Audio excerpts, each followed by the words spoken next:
So this is a Yamaha EF1000is inverter generator, and in this video we're going to go through a service which will include the oil, air filter and spark plug. We'll also go with some of the other parts of the generator which you can check as well. As of 2023, when I filmed this, the EF1000is, I don't think it's produced anymore. I think there's a different version, but I don't think you can buy this particular one brand new anymore. That being said, when I came to get a service kit for this generator, I was unable to find one. Well, I was certainly unable to find one in the UK. You might be able to get one in America, Australia, someplace like that, but I was unable to find one. So we're going to have to make do with what we've got, and I've got some ways around that. The air filter, the spark plug's fine, the oil's fine. It's just the air filter and things like that, but we'll be alright. So we'll just go over some of the controls for this generator. Starting at the top left, we've got the hare speed, tortoise speed, stop, run, the choke, which is in and out, the fuel, which is on, off. We've got a battery charger, which is 12 volt 8 amp, you need a special adapter, one single plug outlet, a low oil level alert, and on. And I think this is just like a fault or an error, just says refer to the manual. And down here is the recoil starter.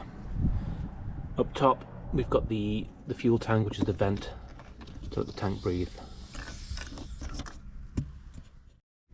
On the back of the generator we've got a bit of information.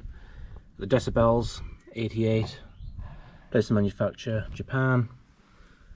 A few bits of information there about refueling, how to check the oil. We've also got the data there. So it's a 1 kilowatt, 50 hertz, 230 volt, 3.9 amp, mass 13 kilos.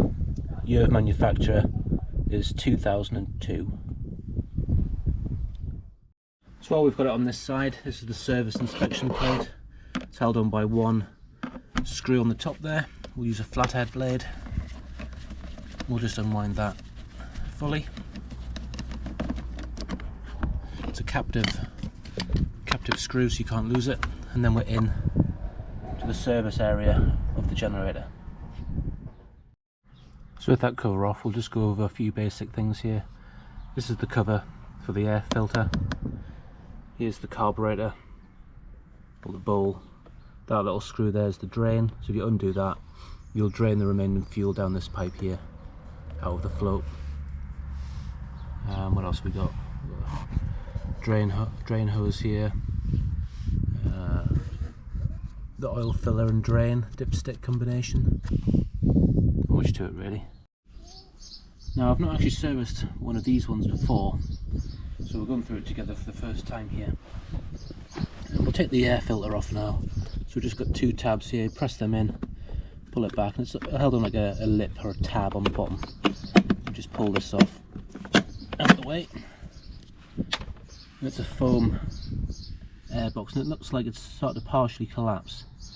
Now, I don't know if you know about air filters, but they're not supposed to come apart. This has got the texture and the consistency of like that magic sand stuff you can get. It's just coming away. I mean, it's a 2002 engine. I don't know when it was serviced last. It could never have been serviced, but I doubt that. But looking at this air filter it's not salvageable. That brings us to my first point, which was getting spare parts for it. But I'll show you what I've got. Hopefully it'll do. So it's just a case of just removing all of this. We don't want any of this going into the actual engine. But it's so fine, it's just coming out. I'll probably blow that out. Just get a cloth and just wipe that out. But you can see there's the cavity. I'll clean all this out and we'll fabricate a new air filter or screen to go in there. So there we go, I've just blown it out there, used a little screwdriver just to get all the rest of it out. And it's come out pretty alright. There's not much left in there, if any. So what I'm going to use as a replacement air filter, because you can't buy any, is this like foam material. I got it off eBay. It says it's for like dirt bikes. It's quite coarse. You can see through it, but what I'm thinking is if we fold it over and then cut our shape out, we'll be able to just put it in there. I mean, it's not a thick The original's not that thick anyway, it's folded over twice as about the thickness, so I'm thinking if we just fold it and then cut it and then place it into there, should do the job. So that's what I've done. I've roughly cut a square out, just torn it. And the next thing we're going to do is I'll just bring this back down to level there. Just fold it in half, and my idea is if we just stick it in like that, then when the screen cover goes back on, I know it's protruding a little bit, but once it's pushed in firmly, I think that'll do the job. I say it's only a screen, it's not the one that I took out, it's not like it's a high density. Well, it kind of is high density, but it's coarse. This generator doesn't run that much, and it'll do the job, I reckon. It's definitely a better replacement than having nothing, or the one that was in there. So I'm pretty happy with that. I'll put the cover back on. I know people say you can oil them, and the oil gathers more of the dust, but to be honest, with this generator, I'm not too bothered. It's a 2002. It's not brand new. It's my backup. It's my backup generator, really. So it seldom gets used. To be honest, I only use it to make sure it actually still works. I don't actually use it in anger. So I know it's in there. I know I can't get parts. So yeah, happy with that. We'll move on to doing the oil now, I think. So like I say, just basically you drop that in. There's a little tab on the bottom. Push it in. There's two tabs left and right, and that's it secured. And there we are. That's the cover back on. It's secure. There's nothing protruding from there. Next thing we're going to do is the oil, and it's this black tab here. There's no dipstick as such. The dipstick is the filler and the drain. The way you do it is you put it on the level like that. You take the plug out, and if any oil falls out when it's on the flat, you mean you've got too much in. If you can get more in, it brings it up to the level. There is a low oil cutout, which is what that red alarm is as well, and it will stop the engine. It won't run. It's a safety feature. So here we are doing the oil. There's this plug here, anti-clockwise rotation on the two tabs. You just wind it till it comes out. There it is, just a plug. Now the way the oil level works, as shown here, is the oil level's correct when it's on the flat surface and the oil is level with the bottom of the thread. You'll be able to see it as it comes down. Just see the oil. If I tip the engine forward, you can just see the oil as it's on as I sort of tip it towards myself, it's coming on the thread. So the oil level is correct. It's just a little bit low, but enough to run. So the way we empty it is we literally just pick the engine up, tip it on its side, and pour as much of it we can out into a collector. So here we are, I'll pick it up. We try and do it in one fluid motion to get as much as we can out.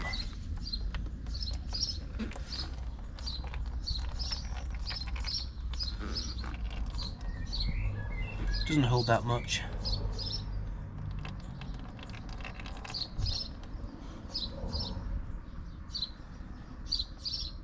I think I did spill quite a bit of it there, but you get the idea. That's it there, that's it all drained out. I say that they literally don't hold much. 200mm is normally the going rate for a generator of this size. You can see the oil there. No water contamination because obviously it's air cooled. Just your standard black used engine oil. I think I did spill a little bit in there, but got some carb cleaner. Give it a spray in there, wipe it as much as we can. So for refilling, I've got a funnel here. I've just put in the drain hole, and the oil I'm going to use is Honda 10W30 4-stroke oil. I use this in my other inverter generator, and it should be alright. I'm going to put it in initially 100ml, check the level, and we'll do 50ml increments from then on, because you don't want to overfill it, so just make a mess. So we'll put 100 in first, and then see where we are. So the way we do it is tip the engine on its side, put the funnel in, make a note where the oil is. It's at 600ml at the moment. We're going to put 100ml in, so it'll take it down to 500. A little bit more. So that's 500. We'll just bring it back onto the level now. Take the funnel out. We'll just check there, the engine's level, and as you can see the oil is nowhere near the thread. So we'll tip it back onto its side, put the funnel back in, and now we'll do 50 and check again.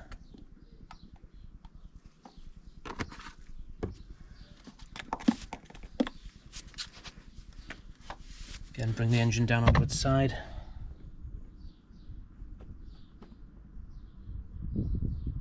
Nothing yet. So we'll do another 50. And that'll be 300.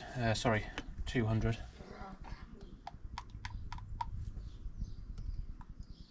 As I say, you can't overfill the engine. The only thing you can do is underfill it, and if you underfill it, it shouldn't start because you've got the low oil cut out. So bring this down with 200 ml in. Yep, and you just see the oil coming onto the thread there. So I'm happy with that. So what we'll do now, we'll just put the plug back in.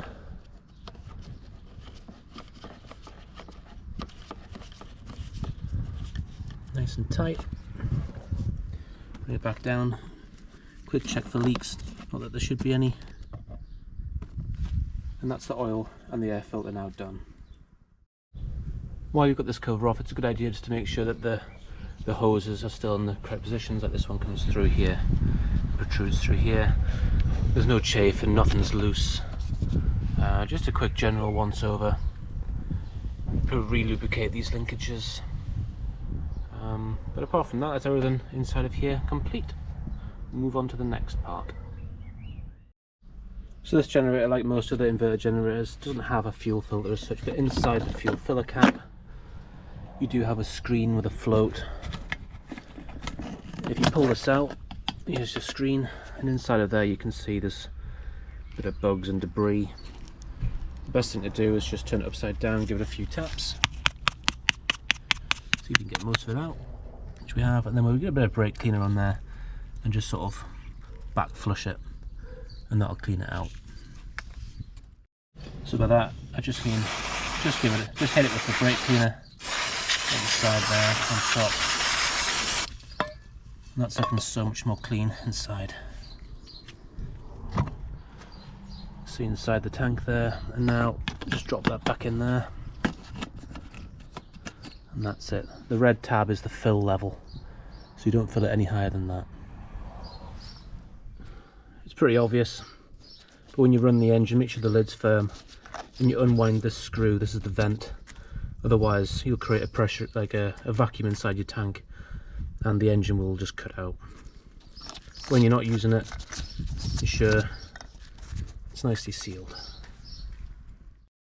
So I've turned the engine round now, and we're going to do the spark plug. This cover here, just lift the tab up, remove the cover, put it one side, and inside you've got access to the spark plug. Here's the spark plug boot, the HT lead, which leads off to the coil. It's a single cylinder, single spark plug, and we'll just pop this off, get a spark plug socket on it, and take it out. So that's the socket on there, and we'll just wind it out now.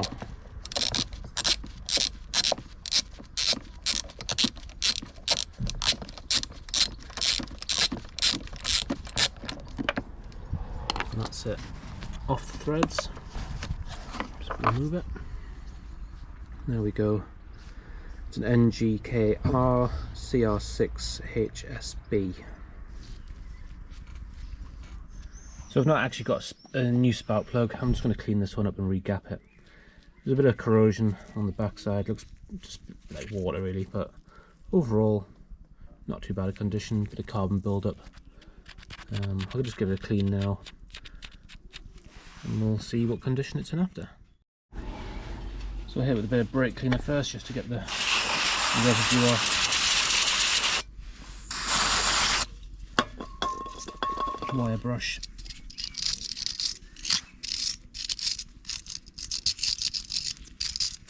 As much carbon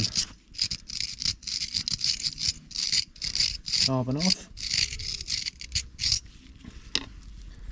And we'll just check the gap.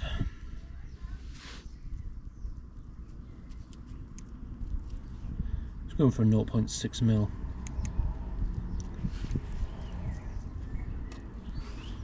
I think we'll reinstall it. If we get any issues, obviously it's an easy thing to change. So like the removal, just put the cap to one side. You can see the thread in there. We'll lower it in and tighten it up. Put the cap back on, and then the cover. Now a little tip here. Because it's almost on the vertical, and my spark plug socket hasn't got a rubber boot. The spark plug kept falling off. So what I did was I just brought the engine down from the vertical to more the horizontal, and then managed to get it on the thread there. Just a good idea if anyone else has the same problem. The last thing we're going to check is the spark arrestor on the muffler here. We'll just take these 4 screws off, take the back end off, and then we'll check the exhaust. Make sure there's no holes, corrosion, anything like that. So we'll quickly just start the top right here. Just 4 screws, bottom right. Bottom left. Top left. Just remove it. They're not captive, so make sure you don't drop them. And here we are. This is the exhaust side. We'll just take this retaining clamp off here. Hopefully we can get this out and just check the condition of it. We'll give the rest of it a little clean up as well. Now unfortunately, after 21, 22 years, this is just so seized, the bolt. I just can't get it out, but you can see from the back there that the muffler screen is still intact. There doesn't appear to be much carbon buildup in there, so I'm not going to go mad trying to get that off. I mean, I could easily just probably rip the thing off with some mole grips, just rotate the whole thing, but it looks alright. There's no damage. The engine's running fine anyway. But ideally I would remove this. I believe it should be like almost like a cover, and this is like an insert, and it'll come out and you just clean it. But that's not going to happen today.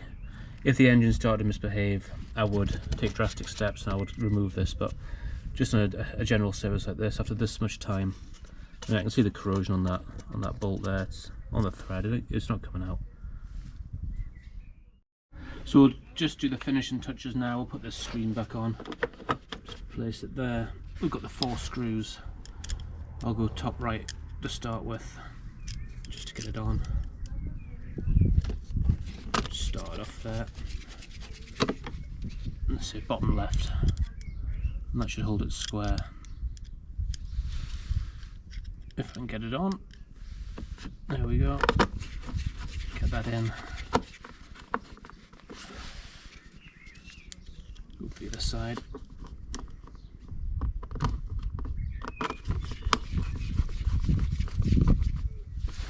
And now the last one, top left. Just get that in there. And we'll just nip the last. Just go around again, just check. And that's that. Last thing to do now is just refit the service cover.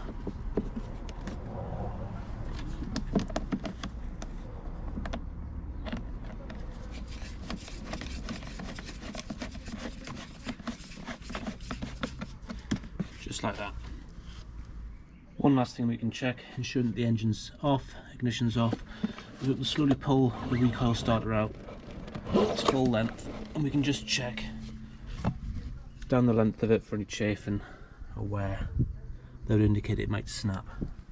This one's looking quite nice. I mean, it's a bit tarnished at the top, but the rest of it really good, and it recoils all the way back in. So the last thing to do is give it a test run. So we'll open the fuel vent, turn the fuel on, set the ignition to run, slow, choke if required. We'll put a bit of choke on, and then we'll give it a pull. Now it's running.